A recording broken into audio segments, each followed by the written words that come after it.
புதுச்சேரி அரியாங்குப்பம் அருள்மிகு செடிலாடும் செங்கல் நீர் மாரியம்மன் ஆலயத்தின் முதலாம் ஆண்டு தேரோட்டம். புதிதாக செய்த தேரை கோவிலுக்கு அர்ப்பணித்த முதல்வர் ரங்கசாமி தேரோட்டத்தை வடம் பிடித்து எடுத்து துவக்கி வைத்தார். புதுச்சேரி அரியாங்குப்பம் அருள்மிகு செடிலாடும் செங்கல் நீர் மாரியம்மன் ஆலயத்தின் 110ஆம் ஆண்டு மகோற்சவ விழா கடந்த வாரம் துவங்கியது.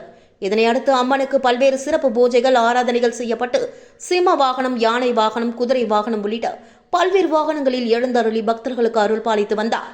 தொடர்ந்து திருத்தேரோட்டம் இன்று நடைபெற்றதில் சிறப்பு அழைப்பாளராக கலந்து கொண்ட முதலமைச்சர் ரங்கசாமி புதிதாக செய்யப்பட்டிருந்த திருத்தேரை கோவிலுக்கு அர்ப்பணித்து முதலாம் ஆண்டு தேரோட்டத்தை துவக்கி வைத்தார்.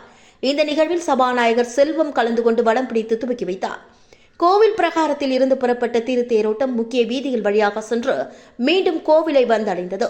இந்த தேரோட்டத்தில் அரியாங்குப்பம் மட்டுமின்றி சுற்றுப்புறத்தில் உள்ள நூற்றுக்கணக்கான மக்கள் கலந்து கொண்டு அம்மன் அருளை பெற்று சென்றனர். தேரோட்டத்திற்கான ஏற்பாடுகளை கோவில் நிர்வாகத்தின் அறங்காவல் குழுவினர் செய்திருந்தனர்.